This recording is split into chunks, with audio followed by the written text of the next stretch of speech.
Hey guys, what's going on? Just got done unpacking the boat, cut some lures off the rods and all that, kind of cleaning things up. I'm not done fishing. Hopefully I can get out a few more times, but I don't need the entire boat packed, you know, for the last few trips of the season. So I can just pack up my backpack, take that with me, and that way the boat's unloaded, you know, when it gets too cold to fish. But hopefully we still have another month or two before we get froze out. Anyways, I was cutting off some lures and all that off the rods, and I thought it'd be kind of cool to go over my top baits for the season. I only got 4 here. Obviously I caught fish on other baits as well, but these are my top 4 baits that caught fish consistently. But I thought it'd be cool to do a video like this, and you guys can share in the comments, you know, your top baits for the season. I also want to do another one of those Q&A videos. You know, you guys ask questions and I'll answer those in another video. So I'll leave a comment in the comments below.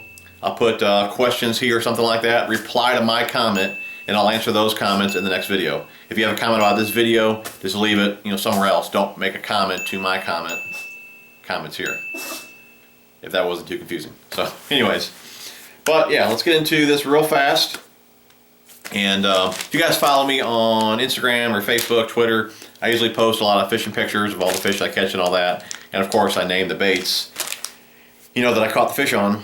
But I don't do a whole lot of fishing videos on this channel. This channel has never been about fishing videos. I mean, this is just my opinion. You know, to me, once you've seen a fishing video, seen somebody catch a fish, you've seen them all. I mean, it's not that entertaining to me to watch someone else fish unless it's like Kevin Van Dam, you know, where you can really learn something. You know, I'd rather watch the tackle videos because I'm looking for that different lure, that different bait, something I haven't seen before that I want to try out that maybe nobody else is using on the lake that I'm fishing, or maybe they're rigging something differently, something like that. That's what interests me. I know a lot of you guys want fishing videos, and hopefully I can get more of those out next year, and just more fishing videos besides my slams. My wife will be getting a different job starting January, I hope. It'll give me a lot more time to fish than I had before. So I will have more time, so maybe I can get out some more fishing videos. I'll still have to take the kids to school, so I won't get any like topwater bites. But muddy water fishing is usually pretty good in the evening, so that's what I used to fish a lot in the evening. So hopefully I got some better bites next year in the evening time. So anyway, we'll see how that goes. Enough blabbling on. All right, top 4 baits. First up, if you guys, like I said, if you follow me on Instagram, Facebook and all that, you'll know springtime, the Vile Crawl was killer. And I just worked this pretty much along the dams, looking for a hard bottom. That's where bass like to spawn. The dam was hot pretty much all year. The Vile Crawl and Red Bug was the deal. And you know, muddy water, you can't see much. You know, so you'll see a whole lot of reaction baits from me on this channel because I'm just searching for fish. You know, I really can't see in the water. I'm lucky if I can see 4 or 5 inches on a good day. So reaction baits is what I throw the most. And the Vile Crawl, you know, like I said, it has a great swimming action to it, a lot of thump. Had that Texas rigged, 7-foot medium heavy rod, fast action. I had that on a 7.3 Type R, CT Type R reel, and I had 15-pound Abrazex for the line. Typically I was using, you know, 1/4 ounce weight. Sometimes I'd step it down to an 1/8. You know, fishing shallow, fishing rock, the heavier the weight, the easier it is to dig into that rock and get snagged up. So the lighter the weight, you snag up less. But the hook I was using, you'll see here, this is one of my, I think you call it my new favorite hooks. It's the Mustad grip pin swim hook. It's for swim baits. Since I was swimming the Vile Crawl, I put it on there. And you'll notice if you look at the, like a standard extra wide gap, you'll see the swim bait hook here, it's got a little more gap to it. And I had a pretty good hookup ratio with that hook there.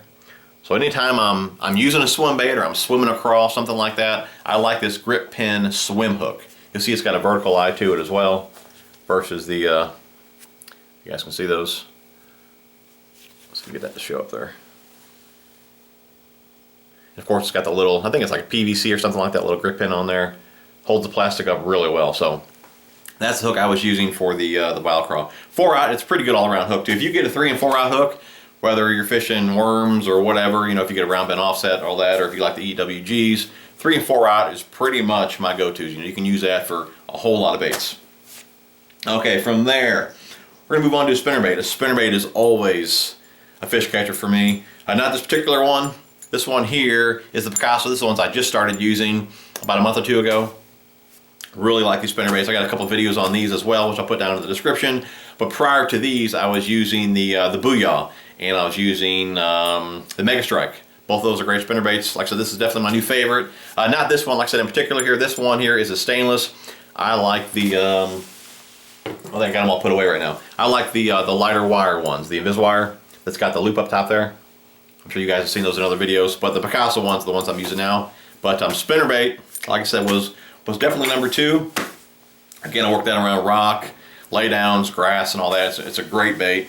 And I had that rigged on, had a couple different rods. Spinnerbaits, I'll use as a standard 7-foot medium heavy rod, fast action. I've even used extra fast with spinnerbaits.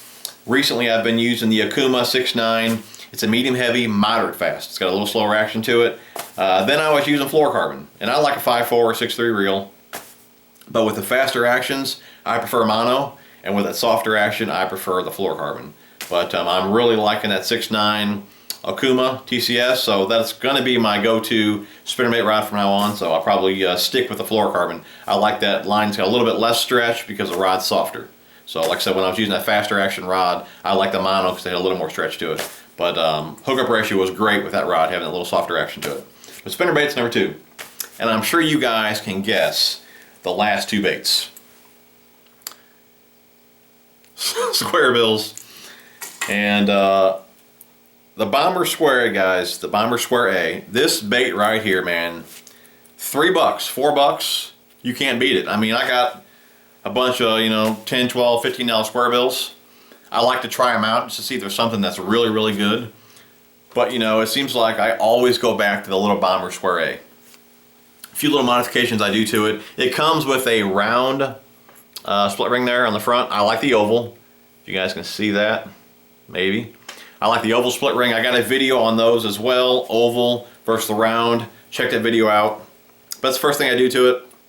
And then you'll notice here, we got, those are KVD, the Elite, the Mustad KVD Elites. Those are the short shank size 6. Now what I used to do, they come stock with a size 3 split ring. And I used to put on there size 8 short shanks. But I wanted that bigger hook, so what I did was I put a smaller split ring on. That's a size 2 owner. I think it's a hyper wire. And that way I could upsize my hook to a size 6. So I got a bigger hook on there, and they won't tangle. Okay? Typically I like to go with the biggest hook that I can get away with before they tangle. But so that's an oval split ring up front, size 2 split rings below, and those are size 6 short shank. You gotta have the short shanks so they don't tangle. KVDs, the short shank, Mustads, whatever they're called. I had this rigged up on, if you guys heard me say this many, many times, I'm sure already this season, because I talked a lot about this bait. The Akuma TCS Medium Plus, using that rod has been the furthest I've ever been able to throw this little bait here. It's 3/8 of an ounce, but you're adding a little more weight with the bigger hooks, so you know you'll get a little more weight out of it. But that rod with 15-pound fluorocarbon, I was able to launch this little bait here. That Medium Plus Akuma TCS rod. Definitely top 4 bait right here. And if you guys haven't seen that video of those bass I caught, I'm not going to name the lake, but I'll put that video down in the description. I had an excellent day with this bait right here on one of the lakes that I fished. I mean, it's probably one of the best days that I've had in a long time, where I caught, you know, a lot of numbers, but a lot of bigger fish too. You know, great little bait here, guys. If you're looking for a square bill to try out, and what's nice too, I mean, it's $3 or $4. If you hang them up in wood, rock, whatever, you break it off, you know, it's not going to kill you to buy another one. You know, when you break off a Lucky Craft or something like that, man, it's just, it just really makes you mad. So these, you don't get too mad, you break them off, tie another one on, not too bad. Especially if you guys would have bought some of these during the Black Friday sale, you know, it's even better. You know, I picked up like 6 of these, so. Which that video will be coming here soon, a little Black Friday unboxing. But you had to guess it, if the Bomber Square is in the video, you know the KVD 1.5 is in this video. When I was looking for that shad pattern, a little bit bigger profile, KVD 1.5, the rattling is the way to go. And you guys have asked about this as well. I put a picture on Facebook a few days ago, maybe a week or so ago, and you guys had noticed the packaging, the color was different, I guess on the ones you normally get. Now usually you'll see them in yellow, but the black packaging here, that's the rattling version, okay? KVD 1.5 rattling. It's a Bass Pro exclusive. You can only get these at Bass Pro. That's pretty much the only bait I buy at Bass Pro anymore, is the KVD 1.5s. But great little bait here, guys. Again, just like the Bomber, it's not going to break the bank if you end up breaking one. if you break one off or whatever the case is, you know, $6, $7, it's not too bad compared to some of the, you know, the more expensive crankbaits out on the market. So, you know, good all around crankbait. I mean, I beat the heck out of these square bills too. And really, I mean, before this year, I can't say I've ever broke one, but this year I did break quite a few, you know, throwing them against concrete and all that. You know, the bills broke on me. I did have a couple of the hook hangers bust out the back. Again, $6, $7, not bad.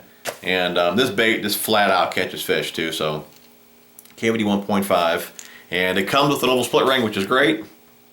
As far as hooks go, I swap them out to the KVD short shank size 4. It'll handle a size 2. I like that little smaller hook. You know, if I'm searching for fish, if I got a stump here and there, I don't mind the bigger hooks, but if I'm around like a lot of brush and rock and all that, those number 2s get snagged up a lot. So I prefer the size 4 there, short shanks. But as far as rod and reel goes, you know, again, I'm using that TCS 7 plus, or 7 foot medium plus. You know, I used to use a medium heavy with this bait, which is just fine. If you guys want to use medium heavy, go ahead. But I just love the way that medium plus loads up. It launches the bait out there. You know, great rod. So, like I said, I'm using the medium plus for pretty much all of my crankbaits. But you know, I had anywhere from 20-pound mono to, you know, 12 to 15-pound fluorocarbon, just depending on what I was doing with the bait. Majority of the time I had either 15-pound fluorocarbon or 20-pound mono. That mono will keep it extra shallow. But, you know, reel, 5'4", 6'3", either one works. But, guys, that is pretty much my top 4 baits for this season. So, you know, like I said, don't forget to leave some comments down below. Let me know what your top baits were. Also reply to my comment about answering those comments in the next video. Hope you guys enjoyed the video. If you did, give me a thumbs up. Thanks for watching, guys. We'll talk to you soon.